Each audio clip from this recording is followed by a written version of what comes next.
places, and Farm2Table, like the crowds at Farm2Table are my favorite crowds. I've done a lot of comedy in different weird places. Like I recently did comedy in a college classroom. I'm in college, by the way. Don't feel too intimidated. So I was doing a class and we were doing these creative presentations. And just do whatever you want to do creatively. So I'm like, why not comedy? And I kind of regretted it because I got a little bit nervous. Like, I've done this in front of, 2 people. I've done this in front of, 300 people. I've done this at, a holiday Art Bazaar Christmas sale. Yes! But never have I been so nervous than to do it in front of Personality 344. And I get there and I find out I'm closing. I'm closing the show, and I have to follow someone that's doing guided meditation. Guided meditation is great, but you should not follow it with comedy. It's not funny. If you do guided meditation and you laugh, you're doing it wrong. But here's the thing, I did so well. I did so well, I owned the crowd in the class. I fucking destroyed. I won over everyone, the professor, TA. I even won over the guy that tries to make every conversation about I even won over the guy that I even won over the guy that tries to make every conversation to be about the Illuminati. You gotta give that guy some room. He's just trying to find his voice.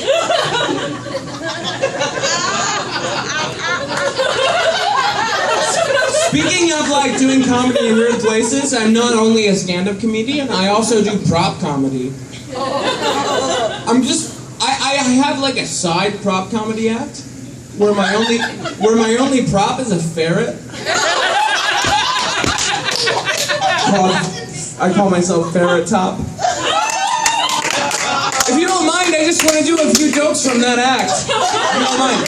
I don't have my ferret with me, so just pretend that he's on this table. His name is Brian.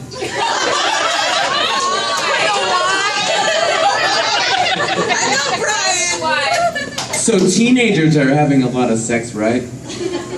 It must be because of those ferret moans.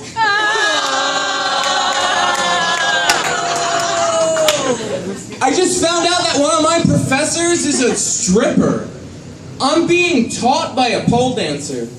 I guess that's better than being the domesticated version of a European polecat.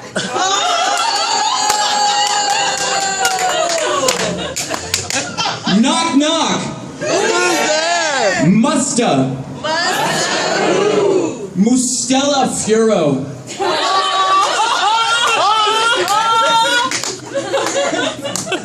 Normally, people don't laugh at that joke as much because they don't understand scientific names of animals. That's not ferret. But in all seriousness, I recently almost got mugged. I was in Chinatown. That's where you want to go if you get mugged. To get mugged, that's where you want to go. I was at an open mic, and I was walking home. I had my headphones in. I wasn't really aware of my surroundings, so I was just kind of going. But I saw the guy at the end of the block, and he did not look like he had the best intentions. I didn't think that this guy was he wasn't gonna come up to me and be like, "Hey man, good set," or anything like that. But I just had my headphones in. I was planning on ignoring him. But as I started to move closer to him, I started to notice he's coming towards me. He's coming towards me. What do I do? And I did something that was kind of out of character, because I don't know if you can tell by looking at me, but I'm not the kind of guy that identifies as being a person that handles muggers well. But I identified as that like really good this time, because he started to book towards me, and I bumped my shoulders with him. I matched his speed, and I just punked him out. And like, I realized like this is the one time in my life where my depression has helped me. Because I had my headphones in, and if I had a really good morning, I would have put a bunch of Belle and Sebastian on my iPod Shuffle. Yeah, I have an iPod Shuffle, don't judge. I use it regularly. But I had a shitty morning, so I loaded it up with a bunch of Atari Teenage Riot. And it created this great situation where he was just coming at me, and I was just like, "Oh, you think you can out crazy me, you bastard? I will feed you to my pet dolphin. I am a cowboy from hell."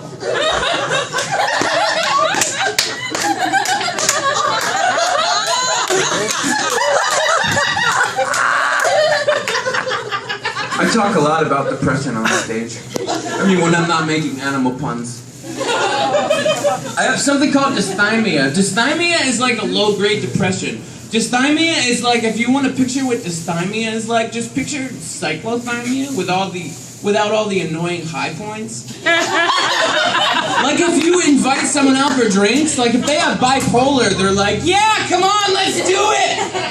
And then when they get out, they're like, "I don't want to be here at all, I hate life!"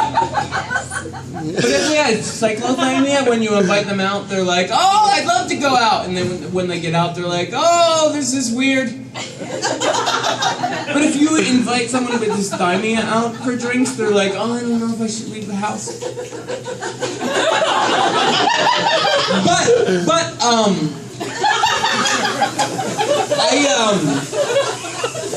It's not a bad story, really. My depression's getting a little bit better because it's good. You don't have to applaud for self-betterment. I had a little bit of a spiritual experience. I'm not gonna bore you with the details, but there was a Reiki master involved. I just feel like energy is flowing in and out of my body way better, which is great for me, but kind of bad for my social life because it's making me really spacey, and people, like, when I'm like my true self, I'm really spacey. I'm like, I feel like I'm kind of like childlike and a little bit like a stoner. So I'm just like a child stoner. It doesn't help. Like people like they're always asking me if I sell drugs. The flip phone doesn't help. Yeah, I have a flip phone and an iPod Shuffle. This is not a prop. This is what I actually use. I'm a little bit spacey. Which people are okay with, kind of. They're okay with you being spacey as long as it's not coming from a place of true happiness.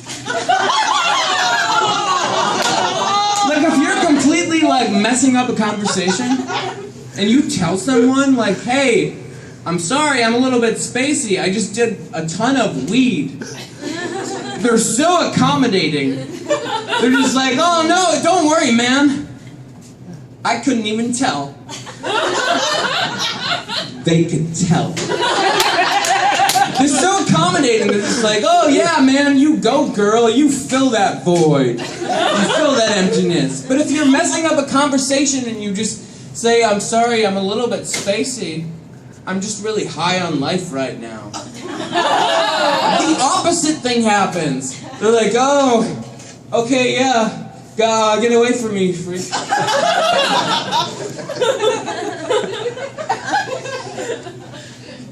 So I don't use many. My technology's a little bit off. I have a flip phone and a you know. The A shovel. And an iPod Shuffle. But I have a tablet. Ooh. I just bought a tablet recently. That's like my introduction into technology. Like to the point where I needed to buy a case for it. Like I bought it online, but I need a case, so I'm like, where do I go to buy a case? The first thing that I could think of was Radio Shack. I went to Radio Shack and they were like, what are you even doing here? This is the storefront. Did you find the horse parking place okay? But I have my tablet and I'm like, what games do I want? And I can't get along with video games. They're just too intricate. Like a video game for me is just kind of like me getting lost in a place I've never been. Like video games nowadays are weird for me. It's like, oh, a supercomputer is forcing me to get lost in a maze that I've never been in and I have to shoot people? That sounds way too much like a recurring dream that I've had since I was 7.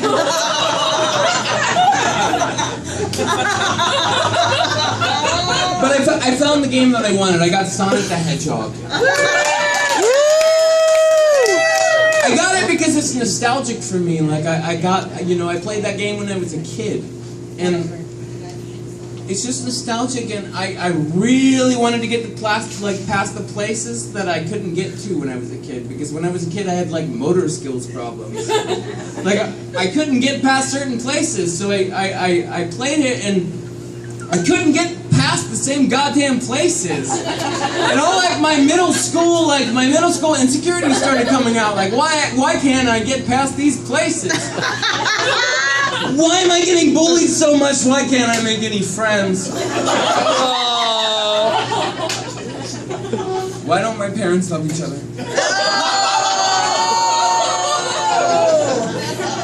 That's the point where I don't know if this can go on the internet. A lot of my set it's a lot about technology. Like, the internet is so weird, huh? The internet's pretty shitty, right? Give it up for anti-internet. I feel sorry for the youth of today. Like, I really do. Like, because of the internet, in the past, you used to be able to be a jerk. And then not be a jerk anymore. Like, in the past, you would have these jerk thoughts. And you would share them with someone that you knew and trusted. And they'd be like, hey man, you're a jerk. And then you'd be like, I'm not a jerk. And then they'd be like, that's what a jerk says. And you'd be offended, but you'd trust them, so you'd just be like, okay, I'm still your friend. And then a couple years would go by and your thinking would evolve. And you'd remember that moment and you'd be like, oh yeah, I was a jerk. And then you'd call someone else a jerk for saying the same thing. Yeah. But now, and the world would get better. But now, you share your jerkest thought. And anywhere from 20 to 1,000 people see it, depending on how much of a jerk you are. And they all respond. And you get even more defensive, and you say more jerk things. And you lose all of your friends, and you can't find a job because the economy is bad, and you end up on the street because the system is broken. Because a bunch of other people are being really big jerks. Oh. That's the end of my new stuff. Do you mind if I share some old stuff? Portland cat owners, we need to have a little talk. It seems like Portland cat owners are getting ridiculous when it comes to naming cats. Like, they seem to, be naming their cats with, these weird cat puns. Like, I met a cat the other day. Like, I didn't, formally to meet the cat. I didn't like shake its paw or anything like that. I saw a cat that I was really interested in. To meet. And I saw its owners and I'm like, what's your cat's name? I really like this cat. They're like, Mr. Meow Staufferles. Mr. Meow Staufferles. That's a cat pun within a cat reference. They named their cat using a meta cat pun. How do you sleep at night, you sick bastard? Like, what if you lose him? Are you gonna yell that across the street? Don't name your cat anything you're not comfortable putting on a telephone pole. I'm just glad that these cat owners were not cat doctors. By the way, if you're wondering if you're capable of naming cats like this, I developed a test. Because I just used the phrase cat doctors. And you pictured one of two things. You either pictured like a veterinarian. If you pictured that, good for you. But you may have pictured a cat in a doctor's suit. If you pictured that, consider that a cry for help. I'm just glad that these people were not like veterinarians, because that sick obsession with cat puns would translate into the worst bedside manner possible. Like, I'm so sorry, but Felix has come down with a case of feline melanoma. Third stage at this point is inoperable. Your best case scenario at this point is just put him down. But we are offering half-off cream meowshin. I'm not one to talk about being named. Because my name is Christopher Stauffer. My parents named me Christopher Stauffer. No one deserves to be named with that kind of repetition. I try and put myself in my parents' like their position, but I can't quite figure it out. Like, what was going on in their minds? Like, where they're just like, well, our last name is pretty good. Let's give him another one of those. It's like my whole life has been like a boy named Sue situation, but I'm not stronger for it. Like, I don't have that crazy moment at the end where I'm like, my name is Christopher Stauffer, how do you do?